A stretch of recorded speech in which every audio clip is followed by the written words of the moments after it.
Yeah, so first and foremost, I want to thank the organizers for organizing this wonderful workshop and allowing me to give my short presentation. So today's talk is about liveness over randomized parameterized systems.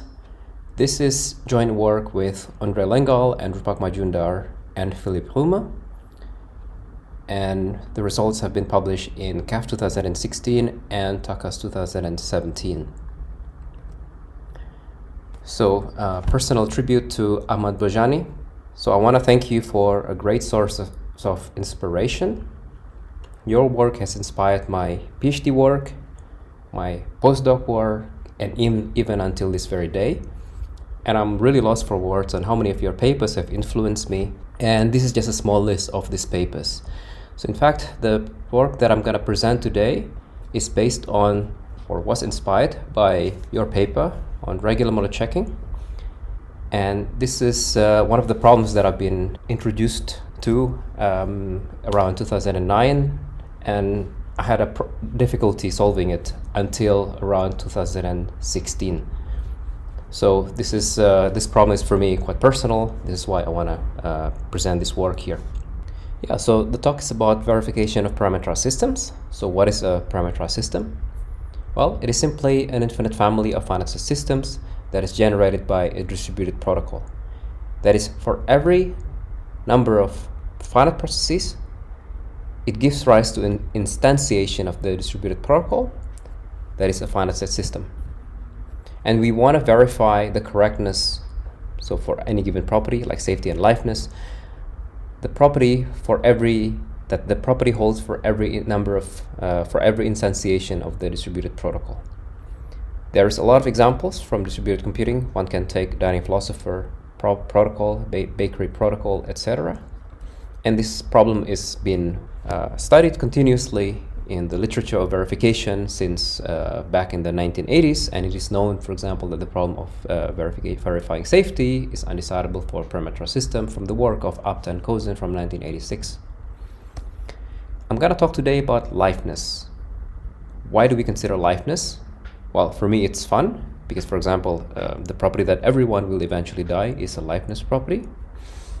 It's also an important property in practice. Safety and liveness are two of the most important properties in verification, and it is known to be very challenging in the setting of parameterized verification. Most of the work on parameterized verification has focused pretty much on safety. There's way less work on verifying liveness. Why do we consider randomization? Well, randomization is often used, it's one of the most standard techniques to simplify distributed algorithms. For example, it is known that there is no completely symmetric deterministic solution, that is not using any randomization, to problems like dining philosopher problems and self-stabilizing problems. Also, randomization is inevitable in many domains, for example, in ecology, biology, dynamical systems. And verifying liveness is difficult, as I mentioned, but when in the presence of randomization, it is extremely challenging to verify liveness for parameterized systems. So I want to describe an elegant randomized token passing protocol introduced by Israeli-Jalfon that solves the self-stabilizing protocol on a ring. So what is a self-stabilizing problem? So you can start from any configuration that is incorrect due to, for example, hardware error or malicious intruder, and the system is guaranteed to go back to a correct state in a relatively short amount of time. Okay, that is the self-stabilizing property. So this problem is introduced by Dijkstra, and it's a strong form of fault tolerance. He came up with a deterministic solution of this in the 90s, I think, or 80s, at the end of late 80s, and Israeli-Jalfon came up with this protocol in the 1990s, and it's perhaps one of the first and simplest completely symmetric solution to the problem. That is, tokens can pass bidirectionally and each of the processes are indistinguishable, so to speak. So here's a cartoon version of the protocol. You can see here we have a bunch of children. So each child represents a process, and the token is represented by Mars bar. Each child can hold a Mars bar or not hold a Mars bar, at most one. And we have a scheduler represented by the mother, and at any given step, the mother will choose a child that holds a token, and each child can do the following when gets chosen. Flip a coin, and if it's head, you pass it to the left. If it's tail, you pass it to the right. 50% the probability for each of the actions. So, for example, let's say it's head, then you pass it to the left, yeah? But if it's tail, you pass it to the right. This kid now holds 2 tokens, 2 Mars bars, yeah? Then she has to eat one of them. Okay, so the number of Mars bars get decreased by 1 in the entire systems. A property that can be proved here is that if you run this long enough, then the protocol eventually converges to a state, a configuration, when there's only 1 Mars bar in the entire system. So this is almost sure liveness, yeah? That is the probability of reaching this configuration, stable configuration with only 1 Mars bar in the entire system from any configuration, from any faulty configuration, under arbitrary schedulers. That is, the mother can do whatever she wants to do, can pick the children in any order, as long as the child who gets picked holds a Mars bar, that this probability is 1. Yeah, so what are we trying to achieve? Well, we want to come up with a framework for automatically verifying almost sure liveness for randomized distributed protocols. So when it comes to liveness, typically we need to have impose some fairness conditions. And here I have 2 possibilities. The first one is we don't assume any fairness at all. That means we admit all schedulers. In this case, interestingly, there are quite a number of interesting examples, we will see a bit later, that where almost sure liveness is satisfied without any fairness assumption. For some other protocols, we assume the so-called finitary fairness. So this is a condition that was proposed by Rajiv Allur and Tom Hensinger. So because we are dealing with infinite state verification, we need to have some kind of a symbolic framework for example, for representing the problems and for coming up with proofs and so on. And the symbolic framework that we are using here is the one that was introduced by Ahmed in the year of 2000, so regular model checking. So the crux of the framework is very simple, it's very elegant. So for every configuration of the system that you have, you simply represent it as a string over some finite alphabet. So once you have this mapping, so configuration to string, so then you can think about how do you represent a set of configurations. Well, this can be represented by simply regular language, yeah. And the next question is, how do you represent your transition relation? Well, this can be done by the so-called length preserving transducer. So this is, we will see in a second what it means, yeah, but I can give you an intuition. So length preserving here simply means that the length of the string does not get enlarged or get shortened by the transducer. So the reason the length remains the same is because we assume that the systems do not, or the processes do not spawn, yeah. So the number of processes remains the same throughout the computation. Our results, twofold. The first one is we have an fully automatic regular model checking framework and algorithm for the class of all schedulers, for liveness that is. This has been successfully applied to prove almost sure liveness for randomized Dunning philosopher, that is the so-called Lehman-Rabin protocol, and also for this Israeli-Jalfon example that I mentioned a little bit earlier. And also we have the same result, but for the class of fair schedulers, finitary fair schedulers. So this holds, for example, for we managed to use this result for proving almost sure termination, liveness for Herman protocol, for self-stabilizing protocol, Moran's process, etc. But because of the lack of time, I'm gonna concentrate more on the first result. So the question is, how do we map configurations to words, and how do we map Israeli-Jalfon protocol to regular transducer? So configuration. The Israeli-Jalfon protocol, the configuration is simply you have a ring, and each process can have either a token or not hold a token, or it can also be chosen. Somebody with a token can be chosen. So you simply need to represent this as a string over the alphabet 0, 1, 1 underline. So 0 just to mean the person doesn't hold a Mars bar. 1 means the person holds a Mars bar. So for example, this configuration is represented by this. So 1, 0, 0, 0, 1. Yeah. And when the person is chosen here by the scheduler, then you will get this underscore. So it's 1 underscore 0, 0, 0, 1. So what about using these regular languages for representing sets of configurations? Well, you might be interested in, for example, the target configurations, that is the stable configurations. This can be represented using this regular expression. So everybody else does not hold a token except for 1. Yeah, so it's 0 star 1 0 star. What about the initial configurations? So we can have any number of processes holding a token. At least one person has to hold a token. This is why it's you have 1 here. So what about the transition relations? There are 2.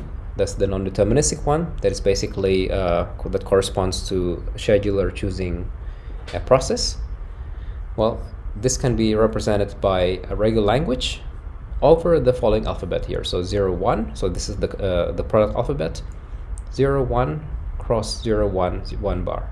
So this simply means that you run your automata on a pair of words that is juxtaposed in this way, yeah, and you run them in a synchronous way. Okay, you can think of it as for example, as a two-tape Turing machine, yeah, where the Turing machine is simply just reading. You don't really write anything, yeah, and you simply have to you simply have to read in a synchronous way. Okay, so at every step you always have to move to the right.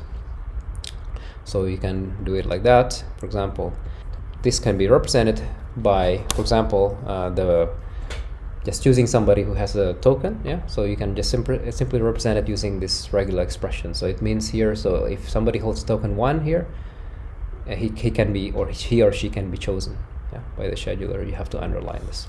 Okay, and the rest of the guys here just simply means they're idle. They're not doing anything. What about the probabilistic transitions? So in order to represent this as a transducer, we can use the following observation. So we are dealing with a family of finite MDPs. Yeah? Each instantiation of the protocol with any number of processes, so it corresponds to a finite MDP. Yeah, and what is known is that almost sure liveness. For almost sure liveness, we only need to distinguish 0 probability or non-zero probability. So the actual value of the probability, so for example, like the Israeli-Jalfon, there's 0.5, yeah, going to the left or right. It does not actually really matter. So to make this more precise, almost sure liveness reduces to 2-player non-stochastic reachability games.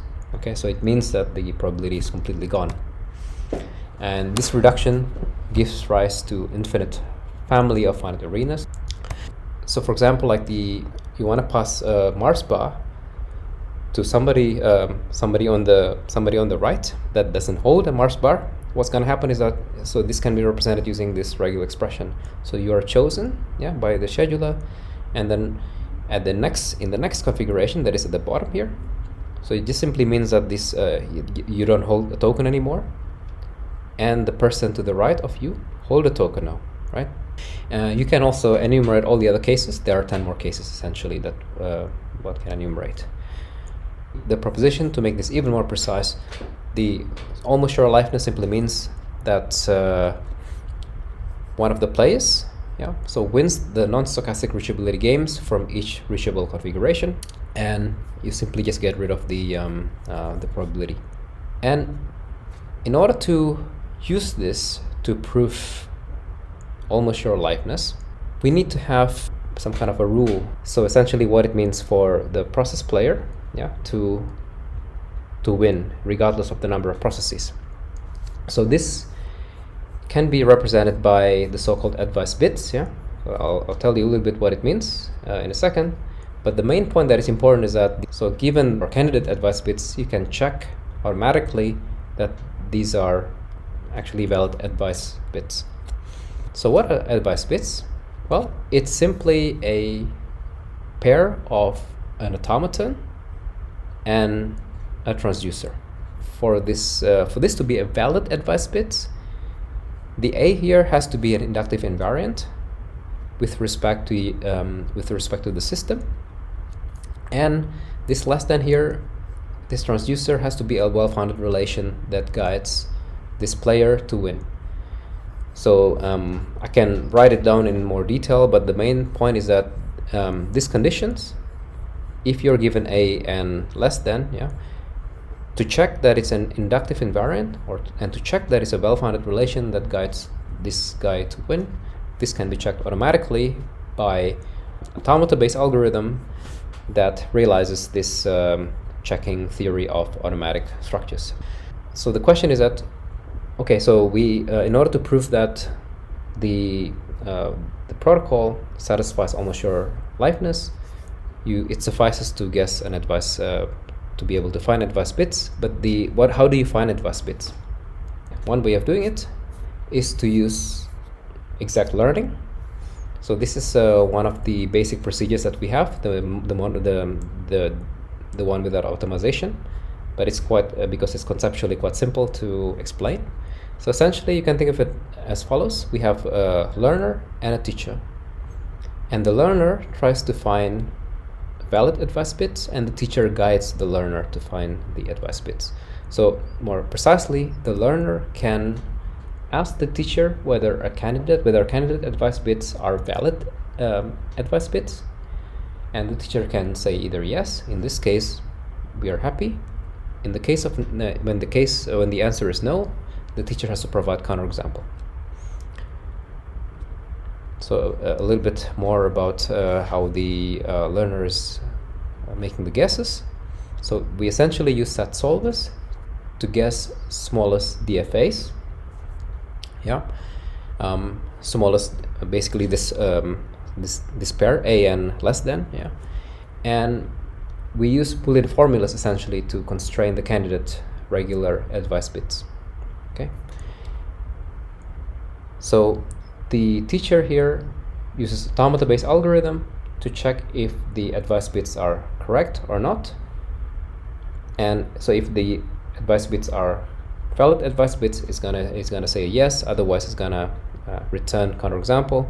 They can be actually represented by strings, but we gonna represent them using Boolean formula just to make it as strong as possible in order for the learner so that the learner can further restrict the guesses that they make in the next iteration. And the process will just continue until until the correct advice bits are guessed. It might not terminate, of course, in general. This algorithm only terminates if there is a regular. You can prove that it will terminate if there are regular advice bits. So the main bottleneck of the algorithm is simply the number of iterations. Each iteration itself is quite cheap. The number of iterations itself is actually in practice much smaller than the number of candidates regular advice bits, and this can be achieved by different techniques, but above all, what is important is that you need to make the counterexamples as Boolean formulas as strong as possible, so that in the next iteration the learner will restrict the search space significantly. Just to give a flavor of what we managed to compute using the most basic learning algorithm that we came up with.